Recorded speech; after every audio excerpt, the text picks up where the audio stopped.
नमस्कार, स्वागत है आप सभी का एएनबी न्यूज पर। आपके साथ मैं हूं अमीशा यादव। बीजेपी के द्वारा विधानसभा चुनाव से पहले जनता से किया गया यूसीसी का दावा धामी पूरा करने जा रहे हैं। प्रदेश में लागू करने के लिए तमाम प्रक्रियाएं पूरी हो चुकी है। अब प्रदेश में यूसीसी के लिए बनाई गई पोर्टल पर मॉक ड्रिल किया जा रहा है। मुख्यमंत्री धामी ने कहा कि जल्द ही इसे प्रदेश में लागू किया जाएगा और संभवतः इसी महीने यानी 2025 में ही लागू करेंगे। लेकिन यूसीसी को लेकर विपक्ष दिल्ली से लेकर उत्तराखंड तक लगातार सवाल खड़े कर रहा है। देखिए हमारी यह खास रिपोर्ट। है कि उत्तराखंड में इम्प्लीमेंटेशन ऑन इन प्रोसेस है, लेकिन यूसीसी सिर्फ हिंदुओं को फायदा करने के लिए और मुसलमानों की क्यों मैरिज और डाइवोर्सेस के लिए जो है अगेंस्ट है। इससे कुछ नहीं, वक्फ की प्रॉपर्टी को लूटना चाहते हैं। देखिए, यूसीसी हम एक तो भारत के संविधान के अनुच्छेद 44 में जो बाबा साहब अंबेडकर जिसका प्रावधान करके गए थे, हम उस यूसीसी को लागू कर रहे हैं। उसका हमने एक्ट बनाया है, उसके लिए हमने ड्राफ्ट कमेटी बनाई थी। उसमें व्यापक हितधारकों से बातचीत हुई है और उसके बाद ही जो है यूसीसी को अमल में लाया गया है। किसी को टारगेट करने जैसी कोई बात नहीं है। ये बात वो लोग कर रहे हैं जो कुछ वोटों के ठेकेदार बने थे, कुछ लोगों को भड़काने का काम करते थे। लेकिन हमारा है कि सभी को समानता का अधिकार मिले और विशेषकर जो हमारे देश की आधी आबादी है, महिला मातृशक्ति, उनके लिए पूरा कानून हम उत्तराखंड के अंदर लेकर आए हैं। ये जवाब उत्तराखंड के मुख्यमंत्री पुष्कर सिंह धामी ने इसीलिए दिया क्योंकि पिछले दिनों एआईएमआईएम के सांसद असदुद्दीन ओवैसी ने कहा था कि यूसीसी सिर्फ मुसलमानों को उनके मजहबी तरीके से शादी, तलाक और जायदाद का बंटवारा करने से रोकने के लिए लाया जा रहा है। असदुद्दीन ओवैसी के इन आरोपों का दिल्ली में उत्तराखंड के मुख्यमंत्री धामी ने जवाब दिया और कहा कि संविधान के अनुच्छेद 44 में जिसका प्रावधान खुद बाबा साहेब आम्बेडकर करके गए थे, उनकी सरकार वही यूसीसी लागू कर रही है। उनकी सरकार ने उसी का एक्ट बनाया है। यूसीसी के लिए सबसे पहले ड्राफ्ट कमेटी बनाई गई, उसके बाद व्यापक हितधारकों के साथ बातचीत हुई, तब आखिर में यूसीसी को अमल में लाया गया। बात सिर्फ ओवैसी पर ही खत्म नहीं होती। उत्तराखंड के पूर्व सीएम और कांग्रेस के वरिष्ठ नेता ने भी यूसीसी को भाजपा का स्वार्थी कदम बताया है। उत्तराखंड में यूसीसी को लेकर ये इसको यूसीसी नहीं बोल सकते आप। Hindu marriage act, Hindu succession act का एक्सेप्शन दे रहे हैं आप। ट्राइबल्स पे लागू नहीं होगा। कहाँ का यूनिफॉर्म सिविल कोड है ये? आप सिर्फ मुसलमानों को उनके मजहबी तरीके से शादी या डिवोर्स या फिर जायदाद का बंटवारा उसको रोक रहे हैं। तो कहाँ यार, आप तो Hindu marriage act, Hindu succession act में तो लागू नहीं हो रहा। और ये झूठ बोल रहे हैं। इस देश में ऑलरेडी अगर आप अपने रिलीजन के कानून के तहत कोई चीज नहीं करना चाह रहे तो आपके पास स्पेशल मैरिज एक्ट है, इंडियन सक्सेशन एक्ट है, जुवेनाइल जस्टिस एक्ट है, उसको इस्तेमाल करिए ना। और ये बात हमको समझ में नहीं आ रही कि हिंदू अनडिवाइडेड टैक्स रिबेट जो मिलता है, 2 साल पहले 1700 करोड़ का टैक्स रिबेट मिला, वो क्यों नहीं मिलता मुसलमानों को, ईसाइयों को? ये तो राइट टू इक्वालिटी के खिलाफ है। और आप यूनिफॉर्म सिविल कोड की बात करते हैं, मगर कोई अपना मजहब हिंदुइज्म से चेंज करता है तो उसको परमिशन लेना पड़ता है। तो कहाँ का यूनिफॉर्म सिविल कोड हुआ ये? सर, कहीं ना कहीं ये जो वक्फ एक्ट। आपको बता दें कि उत्तराखंड में समान नागरिक संहिता यूसीसी अब महज एक कदम दूर रह गई। धामी कैबिनेट ने भी समान नागरिक संहिता की नियमावली को मंजूरी दी थी। इसके तहत विवाह से लेकर तलाक, लिव इन रिलेशनशिप आदि के प्रमाण पत्र ऑनलाइन पोर्टल के माध्यम से बनेंगे।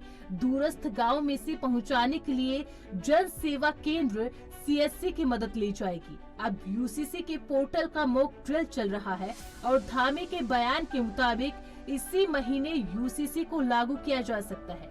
सीएम धामी कई बार प्रदेश की जनता और विपक्षियों को यूसीसी के बारे में बयान देकर बता चुके हैं कि ये किसी भी धर्म, जाति, समुदाय और पुरुष या महिला के खिलाफ नहीं, बल्कि यूसीसी प्रदेश में सभी को समान अधिकार देगा, चाहे वो कोई भी हो।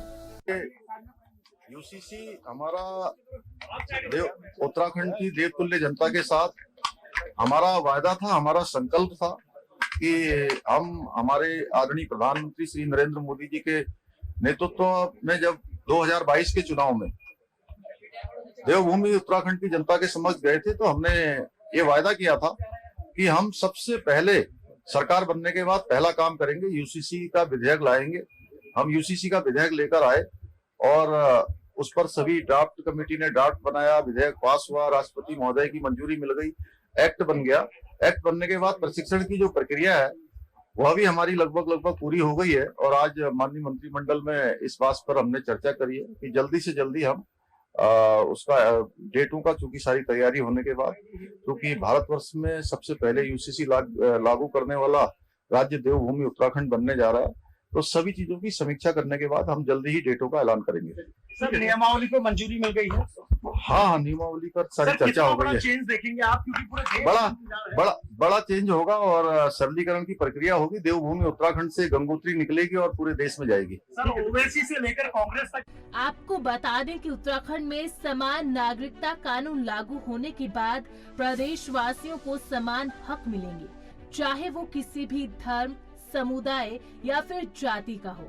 इसके अलावा महिलाओं को भी ये कानून पुरुषों की तरह समान हक दिलाएगा। फिलहाल यूसीसी के लिए बनाए गए पोर्टल पर अभ्यास किया जा रहा है और सीएम के मुताबिक जल्द यूसीसी को लागू करने के लिए एक तारीख तय की जाएगी। आपको ये भी बता दें कि विपक्ष भले ही यूसीसी पर सवालों के बाण चला रहा हो, लेकिन यूसीसी को अमल में लाने के लिए 2 साल से भी ऊपर का वक्त लगा। आगे आपको दिखाएंगे कि यूसीसी को लेकर कब क्या क्या हुआ। एएनबी न्यूज के लिए देहरादून से तारिक अंसारी की रिपोर्ट।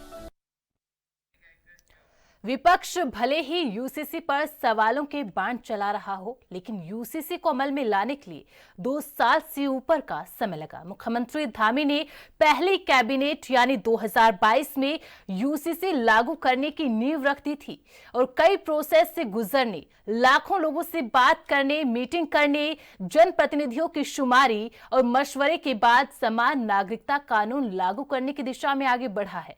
समान नागरिकता संहिता का मतलब है एक ऐसा कानून जो विवाह, तलाक, उत्तराधिकार, गोद लेने और भरण पोषण जैसे मुद्दों पर सभी धार्मिक समुदायों पर समान रूप से लागू होगा। भारत में अभी एक समान आपराधिक कानून है, लेकिन नागरिक कानून अलग अलग धार्मिक समुदायों के लिए अलग है।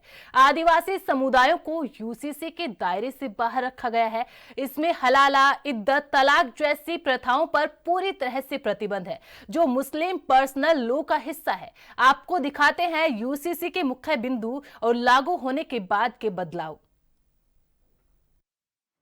उत्तराखंड यूसीसी नियमावली के मुख्य बिंदु। पॉलीगैमी या बहुविवाह पर लगेगी रोक। बहुविवाह पूर्ण तरीके से बैन, केवल एक शादी होगी मान्य। लिव इन रिलेशनशिप के लिए डिक्लेरेशन होगा जरूरी। लिव इन रिलेशनशिप में रहने वाले लोगों को पूरी जानकारी देनी होगी। लिव इन रिलेशनशिप में रहने के लिए पुलिस के पास रजिस्ट्रेशन करना होगा। उत्तराधिकार में लड़कियों को लड़कों के बराबर मिलेगा हिस्सा। एडॉप्शन सभी के लिए होगा मान्य। मुस्लिम महिलाओं को मिलेगा गोद लेने का अधिकार। गोद लेने की प्रक्रिया का होगा सरलीकरण। मुस्लिम समुदाय में होने वाले हलाला और इद्दत पर रोक लगेगी। शादी के बाद रजिस्ट्रेशन होगा अनिवार्य। हर शादी का गांव में ही होगा रजिस्ट्रेशन। बिना रजिस्ट्रेशन की शादी अमान्य मानी जाएगी। शादी का रजिस्ट्रेशन नहीं होने पर किसी भी सरकारी सुविधा का लाभ नहीं मिलेगा। पति और पत्नी दोनों को तलाक के समान आधार उपलब्ध होंगे। तलाक का जो ग्राउंड पति के लिए लागू होगा, वही पत्नी के लिए भी लागू होगा। नौकरीशुदा बेटे की मौत पर पत्नी को मिलने वाले मुआवजे में वृद्ध माता पिता के भरण पोषण की भी जिम्मेदारी। अगर पत्नी पुनर्विवाह करती है तो पति की मौत पर मिलने वाले कंपनसेशन में माता पिता का भी हिस्सा होगा। पत्नी की मौत हो जाती है और उसके माता पिता का कोई सहारा ना हो तो उनके भरण पोषण की जिम्मेदारी पति की होगी। गार्जियनशिप बच्चे के अनाथ होने की सूरत में गार्जियनशिप की प्रक्रिया को आसान किया जाएगा। पति पत्नी के झगड़े की सूरत में बच्चों की कस्टडी उनके ग्रैंड पेरेंट्स को दी जा सकती है।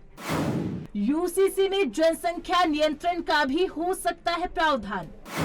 जनसंख्या नियंत्रण के लिए बच्चों की सीमा तय की जा सकती है। यूसीसी लागू होने के बाद क्या कुछ बदलेगा?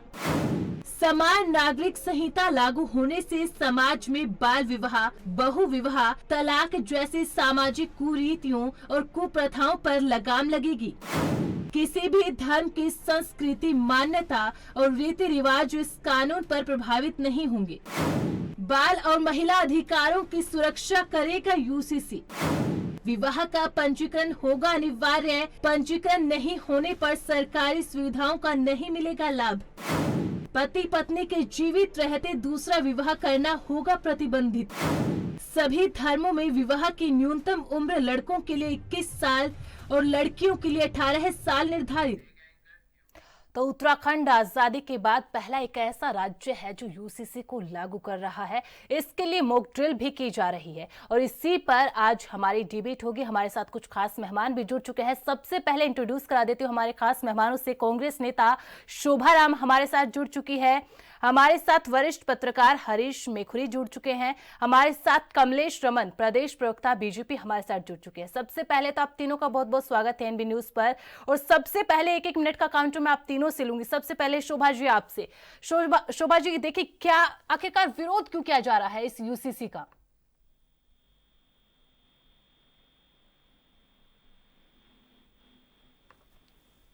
शोभा जी, आप तक मेरी आवाज आ रही है? कमलेश जी, आपके पास आना चाहूंगी। कमलेश जी, देखिए यूसीसी के लिए मॉक ड्रिल तो की जा रही है, लेकिन जिस तरीके से विपक्ष अभी भी सवाल खड़े कर रहा है यूसीसी को लेकर, विपक्ष का जो सबसे बड़ा मुद्दा था जब इसको टेबल किया जा रहा था विधानसभा के अंदर, वो ये था कि आप एक स्टैंडिंग कमेटी ऐसी बनाते जिसमें जो विधायक है, विपक्षी विधायक, उनसे सलाह मशविरा करते, उनसे भी एक बार कंसल्टेशन लिया जाता और उसके बाद ये ड्राफ्ट बनता तो अच्छा होता। मेरी आवाज आ रही है आप तक? जी जी जी, नमस्कार जी जी। देखिए, आपने कहा कि यूसीसी पर इतना हुल्ला विपक्ष क्यों मचा रहा है। जी, अब विपक्ष है और विपक्ष को कुछ ना कुछ तो कहना ही है। अगर वो चुप रह जाएगा तो उसकी विपक्ष की भूमिका खत्म हो जाएगी, पूर्ण हो जाएगी जी। और सही चीजों पर भी अगर विपक्ष कुछ बोलता है तो मुझे लगता है कि जनता सब देखती है। हाँ, गलत चीजों पर आप बोलिए, कहिए, विरोध कीजिए, वो करना है वो करे, क्योंकि विपक्ष का काम है, लेकिन गलत चीजों पर मुझे एक बात समझ में नहीं आई विपक्ष की अभी तक, कि इसमें क्या चीज ऐसी गलत है इसका विरोध विपक्ष कर रहा है। इसमें क्या चीज ऐसी है जिसकी वजह से विपक्ष इतना हा हुल्ला मचा रहा है। इसमें क्या ऐसा गलत है, इसमें क्या ऐसा अहित है कि जो विपक्ष को लगा कि उसका अहित हो जाएगा। मुझे लगता है कि अगर इसमें 2 साल से ऊपर का वक्त लगा है, यूसीसी हमारा ऐसा पहला ऐतिहासिक उत्तराखंड राज्य बनेगा जो पूरे देश के अंदर हमारा जब लागू होगा तो अन्य जब प्रदेश में जाएगा तो ये बड़े गर्व की बात होगी कि हमारा इतिहास में लिखा जाएगा कि उत्तराखंड ने पहला ऐसा राज्य है जिसने यूसीसी देने का काम किया, इसने एक समान नागरिक देने का काम किया। एक समान नागरिक संहिता हमारा क्या है, जिसमें हमारी महिलाओं को समान अधिकार मिले, जिसमें हमारे पुरुषों को समान अधिकार मिले, जिसमें हमारे सभी वर्गों को एक समान अधिकार मिले। जिस तरीके से हमारी जो बेटियां हैं जो हमेशा शादी होने के बाद अगर अपनी ससुराल चली जाती थी तो मायके में उनका हिस्सा देने में कोताही बरतते थे, अब वो ऐसा अगर नियम बनेगा कि बेटियों को हमेशा ताउम्र माँ बाप की संपत्ति में अधिकार मिलेगा तो इसमें क्या गलत है। अगर जो रिश्ते छुप करके लड़का और लड़की अपने निभाते थे, माँ बाप से दूर और लोगों से दूर, और किराए पे जाकर के झूठ बोलते थे कि हम शादीशुदा हैं या इस तरीके से रहते हैं, अब उन लोगों पे रोक लगेगी, क्योंकि जब वो ओपनली थाने में चौकी में जाकर के रजिस्ट्रेशन कराने का काम करेंगे तो उनकी बकायदा पूरी जांच होगी, वो किस धर्म का है, वो किस जाति का है, वो कौन है, वो कहाँ से आया है, वो लड़की कहाँ की है, वो लड़का कहाँ का है। तो मुझे लगता है कि रोक लगेगी इन सारी चीजों पर। जो गलत तरीके से लोग रह रहे थे, अपने रिश्तों को गलत अंजाम देने का काम कर रहे थे, और हमारी वो बहन बेटियां जिनके साथ कुछ गलत हो जाता था या उनका शोषण होता था या उनका कहीं मर्डर हो जाता था, कम से कम अब रजिस्ट्रेशन होगा तो लड़के का या किसी का भी जो भी होगा इस रिश्ते में, उसके बारे में ये पता होगा ये कहाँ का रहने वाला है।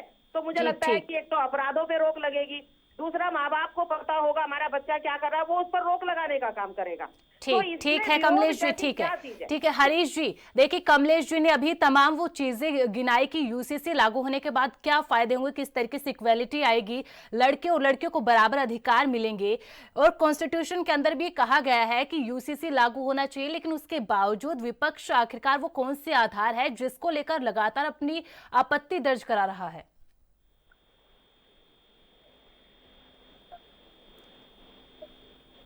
हरीश जी, आपको मेरी आवाज आ रही है? जी जी जी सुन रहा हूँ। जी जी हरीश जी, मैं यही जानना चाहती हूँ, जब हमारा कॉन्स्टिट्यूशन ये कहता है कि आर्टिकल 44 के तहत यूसीसी लागू किया जाना चाहिए, डीपीएसपी का एक सवाल है, और जिस तरीके से कमलेश जी ने उसके फायदे गिनाए, किस तरीके से यूसीसी लागू होने के बाद बदलाव होंगे समाज के अंदर, किस तरीके से इक्वालिटी आएगी, लेकिन बार बार विपक्ष इस पर अपनी आपत्ति दर्ज करा रहा है, इसको लेकर बार बार विरोध किया जा रहा है। असल में जो यूसीसी है ये बीजेपी का चुनाव के समय से ही मुद्दा था जी और बीजेपी उसी अपनी लाइन पर है जी और यूसीसी आने में कोई हर्ज भी नहीं है। अगर सबके लिए समान कानून संहिता होती है, समान नागरिक संहिता होती है, समान आचार संहिता, समान व्यवहार संहिता होती है और किसी के जी। साथ जातिगत आधार पर, मजहब के आधार पर, धर्म के आधार पर भेदभाव नहीं होता है, तो इसमें किसी को भी क्या आपत्ति होनी चाहिए। तो जी। यूसीसी तो पूरे देश में चाहिए, उत्तराखंड में तो चाहिए ही चाहिए, पूरे देश में चाहिए। जी तभी तो जब समान विधान होंगे तभी तो संविधान होगा। अब ये तो हमारा विषम विधान है, बहुत सारे विषम प्रावधान है, जाति के आधार पर हैं, मजहब के आधार पर हैं। और अभी मैं आदरणीय कांग्रेस के वरिष्ठ नेता उत्तराखंड के पूर्व मुख्यमंत्री जी का भी सुन रहा था कि उत्तराखंड में यूसीसी की आवश्यकता नहीं है, तो संभवतः उनका अपना समझ होगा इस तरह का, क्योंकि वो एक तरफा कानून लाना है कि पहले से मतलब जिस तरह से ठीक। हरीश जी, मैं आपके पास दोबारा से आऊंगी, लेकिन यहाँ पर वक्त एक छोटे से ब्रेक का है।